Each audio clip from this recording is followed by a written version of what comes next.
সুপ্রিয় দর্শক আসসালামু আলাইকুম ওরহমতুল্লাহি ওয়া বারাকাতু। বায়োডিন যা হচ্ছে মূলত পভিডন লোডিন মাউথওয়াশ। তো এই বায়োডিন নিয়ে একটা মজার বিষয় বলি, মূলত হচ্ছে এটা একটা মাউথওয়াশ।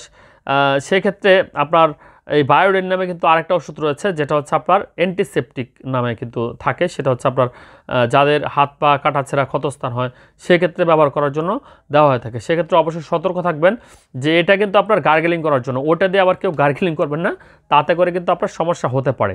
তো যাদের মুখে দুর্গন্ধ রয়েছে, দেখা যায় যে আপনার দাঁতের গোড়ায় বিভিন্ন ধরনের জীবাণুর সংক্রমণ বা দাঁত ব্যথা করে, দাঁতের গোড়া শিরশির করে, তাদের ক্ষেত্রে এই ধরনের ওষুধগুলো হতে পারে অত্যন্ত কার্যকরী। তো এটা স্কোয়ার ফার্মার অত্যন্ত গুরুত্বপূর্ণ একটা প্রোডাক্ট। দামও একেবারে অল্প, মাত্র 50 টাকায় কিন্তু এই ধরনের একটাই পেয়ে যাবেন।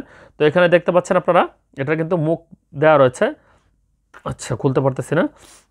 তো এখানে এটা নেবেন হাফ পরিমাণ বা এটা পুরোটাই নেবেন, নিয়ে এটা আপনি গার্গেল করবেন। গার্গেল মানে কুলকুচি করবেন, কুলকুচি করে এটা ফেলে দেবেন। এটা কিন্তু খাওয়া যাবে না।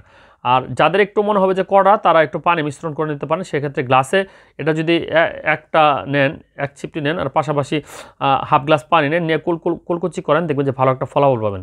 বিশেষ করে যাদের মুখে দুর্গন্ধজনিত সমস্যা রয়েছে, গলায় ঘাজনিত সমস্যা রয়েছে, এবং কিছুদিন পর পর দেখা যায় যে আপনার দাঁতে ব্যথা যন্ত্রণা অনুভূত হয় এবং দাঁতের ইনফেকশন হয়, সেক্ষেত্রে এটা ব্যবহার করা যায়।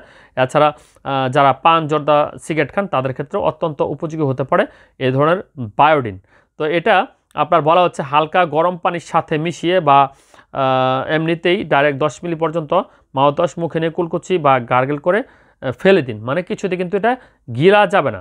তো স্কোয়ার এই প্রোডাক্টটা দামের দিক দিয়ে কম হলেও কিন্তু কার্যকারিতা অত্যন্ত বেশি, বিশেষ করে যাদের মুখের বিভিন্ন ধরনের সংক্রমণ রয়েছে বা দাঁতের ইনফেকশন রয়েছে বা মুখের দুর্গন্ধ রয়েছে। ধন্যবাদ সবাইকে।